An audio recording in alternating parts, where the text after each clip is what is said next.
There we go. Hi, Duncan Jepson. Welcome to the National Critics' Choice, and over here at the Grand Hyatt, let's say the Hyatt series. Please tell us more about your latest book that you've published, All the Flowers in Shanghai, which is the first novel, which we came to believe. Yeah. And how did that happen? Well, there's an essay in the back of the book about my mother, and really it was something she said to me a while ago. She was Singaporean, about her choice to stay in England when she could really have gone back to Singapore after university. And as a Eurasian, I think there are many Eurasians in Singapore, constantly struggling with culture and with decisions. And whilst you can look at things in many different ways, unfortunately, often you've really got to commit yourself to one direction. And that isn't necessarily something that you're always comfortable with, but you've simply got to choose one thing or another at some point. And I always found these cultural conflicts difficult. And at some point, you sort of play with stories about that and about how to understand that. And the thing that struck me over and over again, being of sort of English and Chinese origin, was this extraordinarily powerful pull of tradition in the Chinese culture, and the sort of very compelling arguments of reason and objectivity that were a bedrock of really Western European and English culture. And so I wanted to find a place to discuss that. And as one becomes better at telling stories, you try to find a way to do that. And having made films, you realize, as an independent filmmaker, there are some very serious practical considerations to telling the kind of story you like to tell in the way. And really, literature provides you with a very, very low-cost means of telling the most grand story that you wish to tell, because really, at the end of the day, it's just black and white. And film, it would be wonderful if everyone had the budget to do that. Well, it might be wonderful, but literature can afford you can afford to do that with literature, and that's how I started to write the book. And the story, as I say, came from this sort of internal discussion I have about cultures and how one finds a balance or makes decisions, and when you can see that there are benefits and disadvantages to both of these areas. I mean, I have English and Chinese, and some people, my nephews, for instance, are quarter Chinese, a quarter English, and half Indian. And there are even more they'll have even more cultural issues at play. So that was where the book came from. And the idea was, well, who would this be about? And I wanted it to be about a woman, because I felt that in Asia, women have an even more difficult situation. There was massive gender bias, as there still is in many places. There were issues of where is the future as a woman, and in the 1930s in China, there was this change. There was this movement in Shanghai to embrace the West, which is not what a lot of China was doing, a lot of Asia, and that I thought was interesting. And at the same time, there was pressing international issues on a political level of Japanese, and there was obviously World War II commencing, and then later on there was the internal struggles. So it was a time of change for Chinese people in general to reevaluate, and it seemed a good place to cite an individual who's struggling with her own issues of growth and change. And that was a good place to tell a story, which I would never be able to do with film, personally. I mean, I wouldn't be able to raise the budget, and so literature seemed the place to go, or just writing, and therefore sort of started to pen this out. And that's where it started.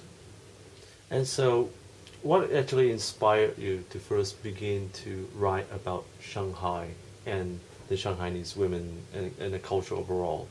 I mean, what was the story behind it? It was it's primarily because Shanghai offered that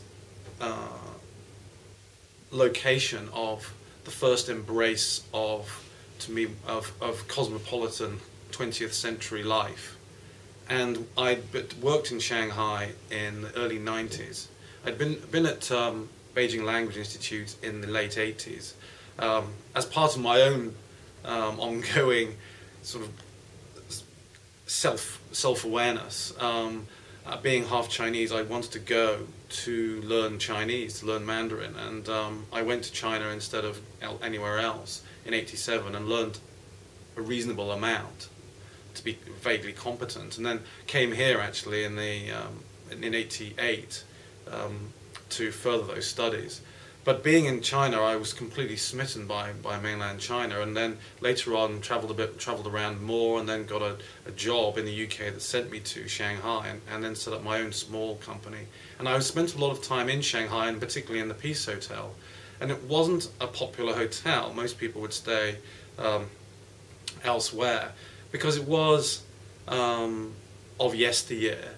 It needed updating, but it was also a romantic and nostalgic place, and I enjoyed that as my early 20s.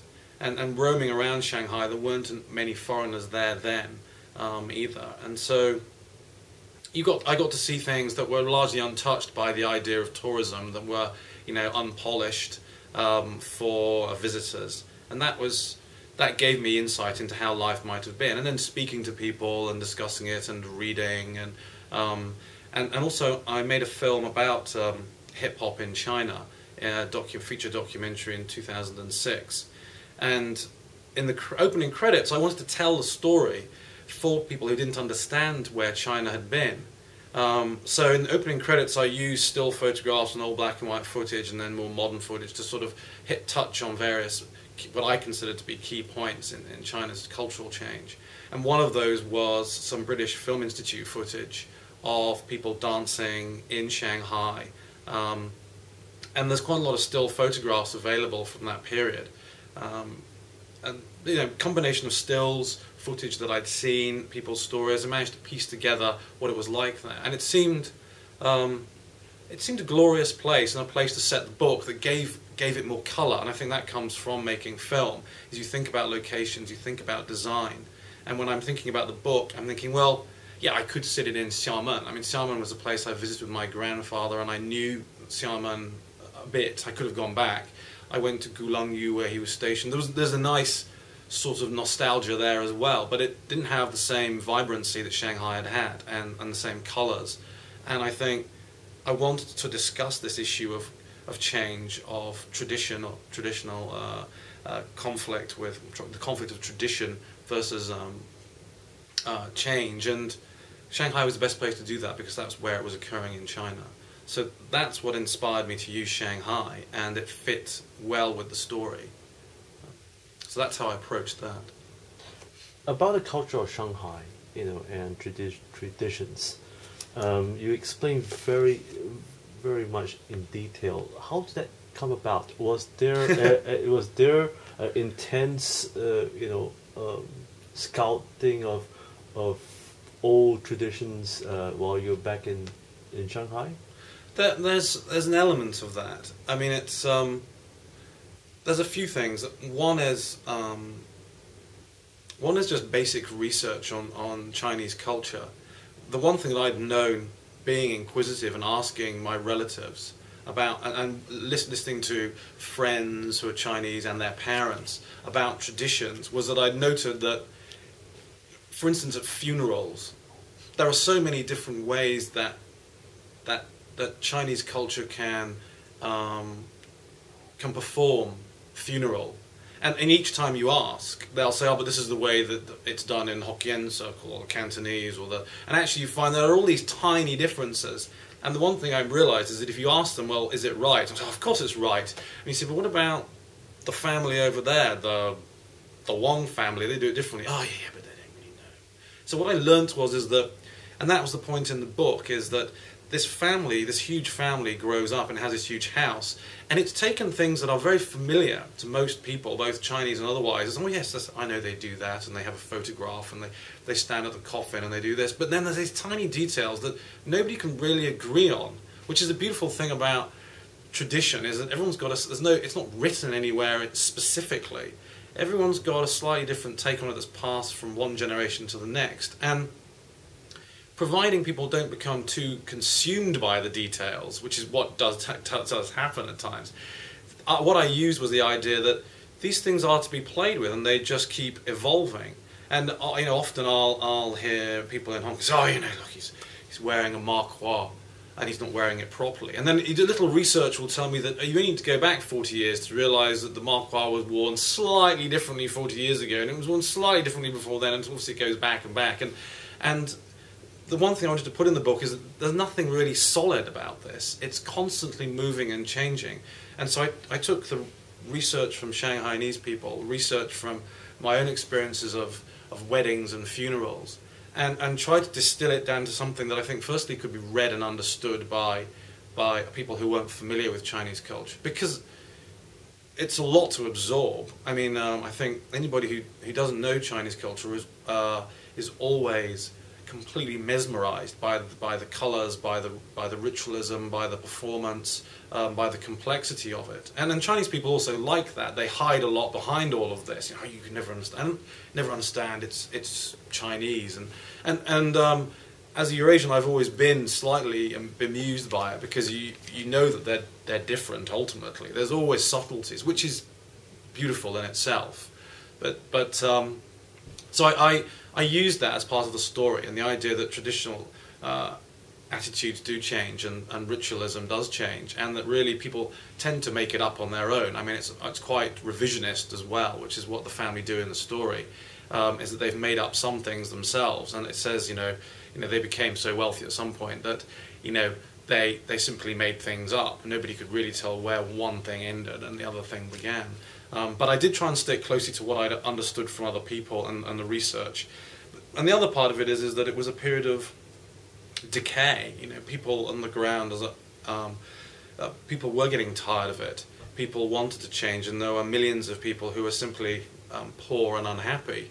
And they force change as well. So Feng, the central character, she's there, not particularly content with her situation, but at the same time it's too comfortable to want to leave it. I mean, to me, it's a classic human conundrum.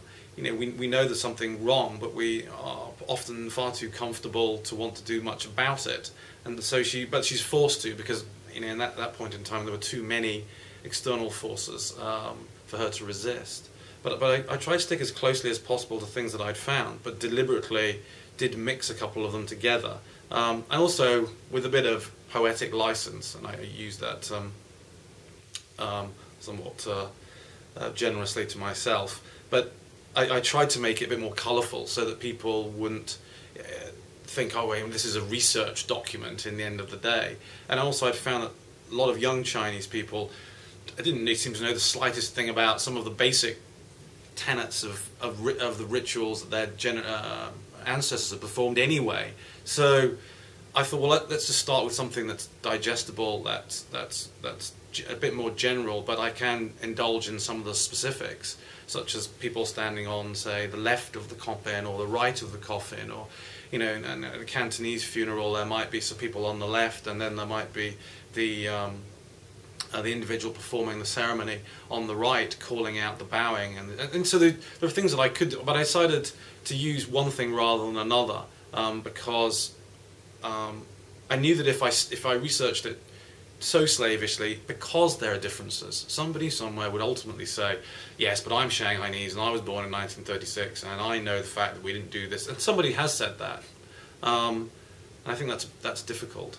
And it detracts from the idea that this is ultimately a story, and it's fiction. It's not supposed to be a historical document. And as a documentary maker, I think if you want fact, you've got to go back to the books, and you've got to go to documentary evidence and proper research. You shouldn't be necessarily looking at fiction as a total source of information. I think that would be a mistake. But it should obviously be heavily grounded in fact, with I think the entertainment value.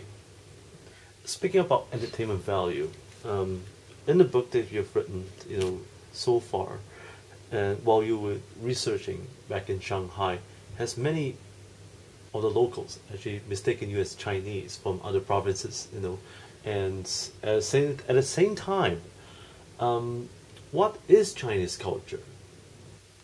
It's a massive question. It has. propelled me in all sorts of directions. I remember first coming back from Beijing in '87 when I was just 18, and I was with my mother, and we were arguing about Chinese culture as tended to do. And I said, I don't really get it. I don't see what's so Chinese about Singaporeans. Chinese culture is what's happening in mainland China, right? That's where Chinese people are. And it was very simplistic, no doubt. But my view is what I saw in China was so fundamentally different from what I'd experienced here that we had to decide one of these two things had to be Chinese culture, right? In my sort of rather simplistic delineation. And we came to, she just didn't like that at all. Her view was, but the people in mainland China, what do they know? It's Chinese culture is Singapore. And then I pointed out to her, which brought the conversation to a swift end, was that, well, wait a second, she was in England for pretty much since she was 16, 17. So I said, well, what do you know about Chinese culture? You haven't even been to either place in many, many years of any duration. So what is the culture that we practice or we have? And that's why, the conversation came to a very swift end because her view was, well, one of these things has to be Chinese culture, right? But I'm not going to tell you which one, but it's got to be mine. And so when I went to China, I spent a lot of time. I decided that when I was younger, that's what it would be. And I spoke enough Mandarin to be to have conversations and to find out more. And I generally travel by train, and I tried to travel on my own and just mixing with local people wherever they are. And and when you travel from Beijing, Shanghai to Gansu to Zhengzhou to all these different places and regions and cities, you realize that there's so many different types of people. And yeah, sometimes I got mistaken for different types. And in Shanghai, the people I worked with, they used to call me Xiao Deng. And because I was quite young, I was only sort of 24. And most of the people working were in their sort of late 30s, early 40s or 50s. So I was a bit of a strange sort of, it was an anomaly in a way. But they recognized the fact that I was seeking to understand Chinese culture. I was half Chinese in some way, shape, or form, and I wanted to know more. So I did get sometimes I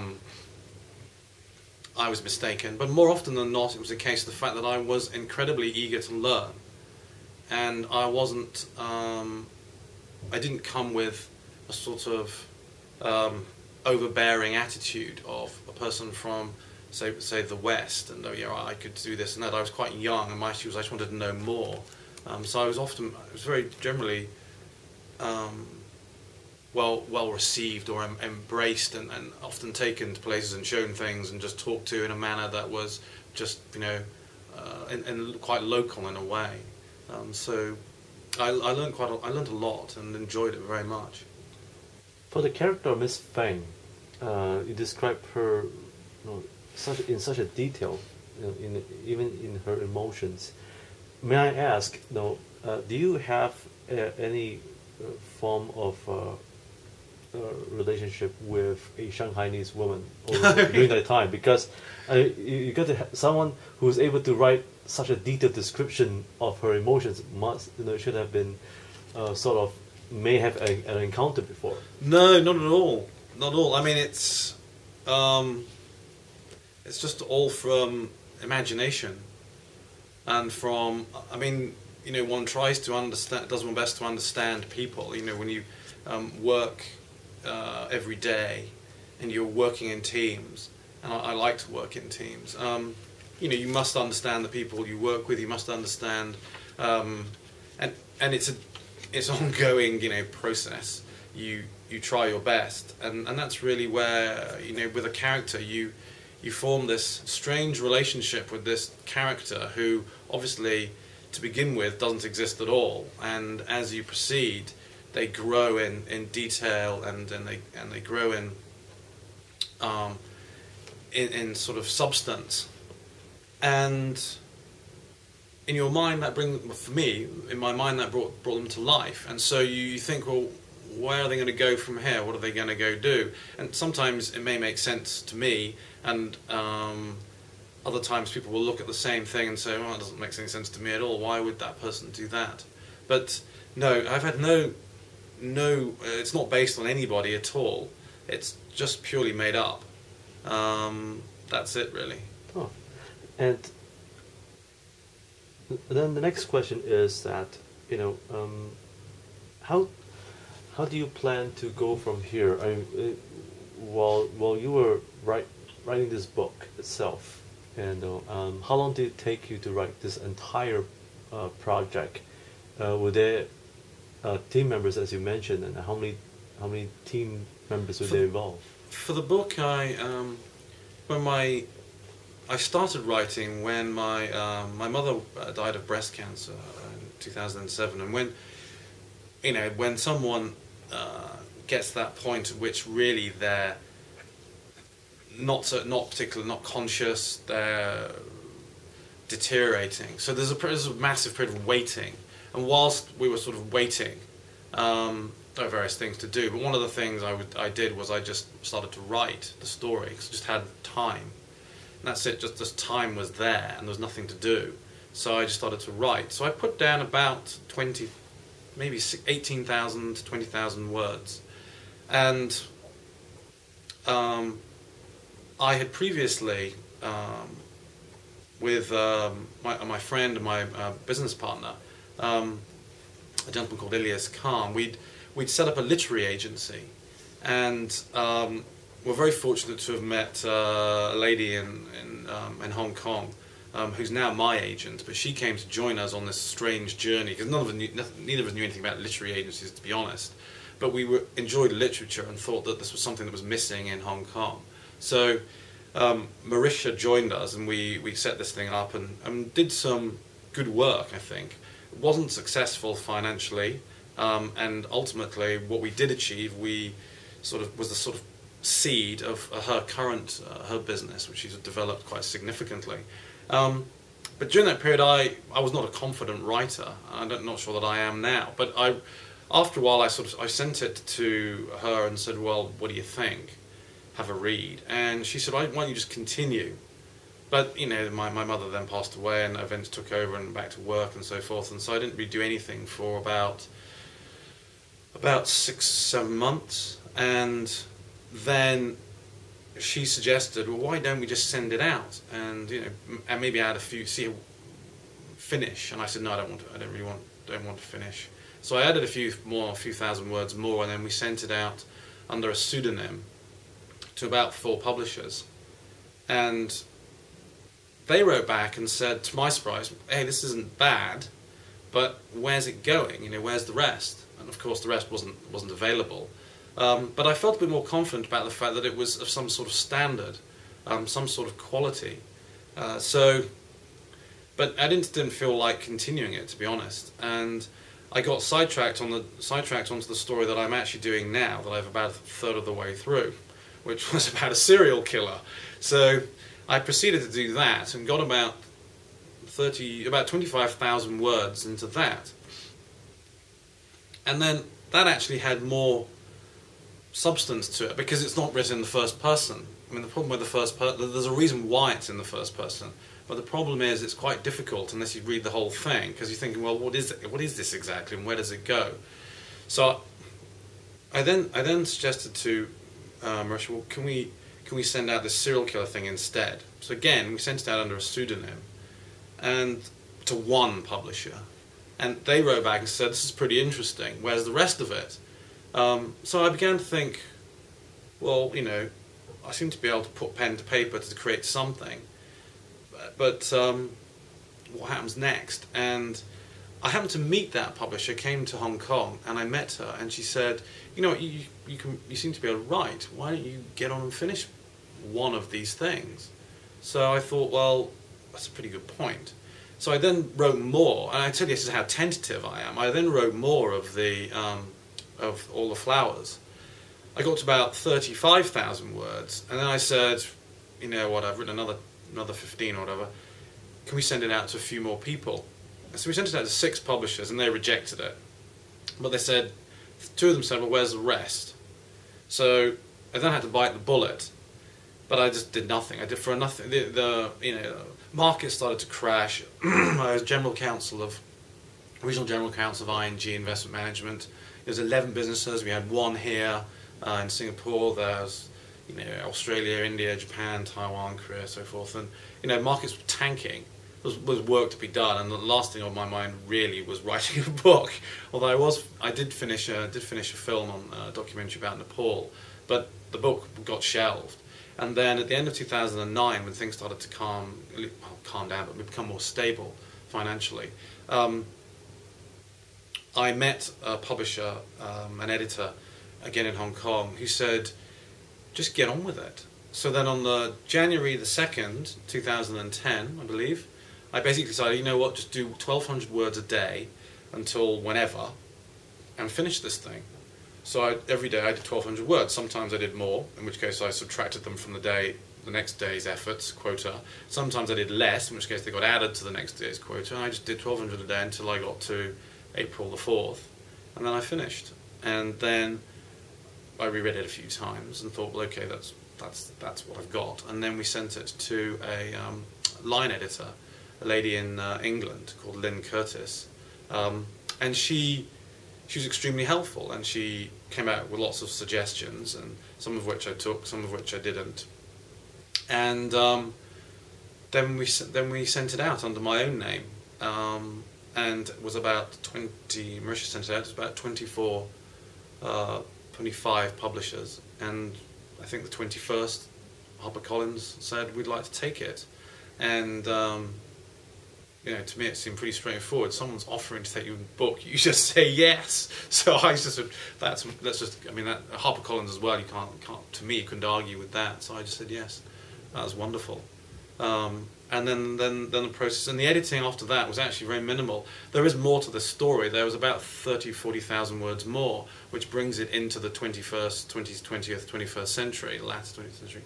And we took those out because we felt that it was, well I felt, but Wendy, who was the editor, felt that it was actually a bit distracting. So reduced it down to the story that really is in the first part of the 20th century. But there was there was a sort of the push of the daughter, into living in America, and her daughter, and how the sort of cycle goes around. So that was taken out, and that still is in draft somewhere.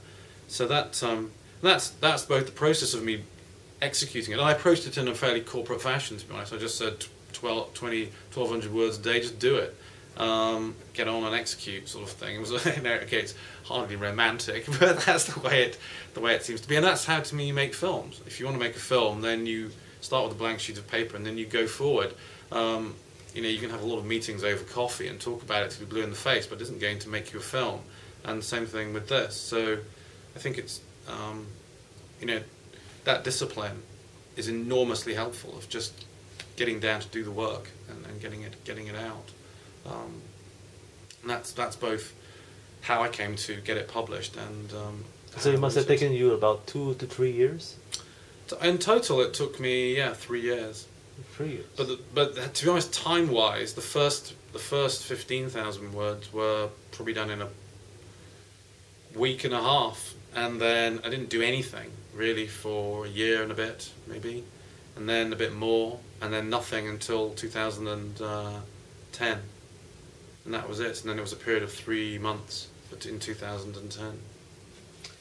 What's next right now? Now you have your book now that's been published and widely circulated around Asia and the United States.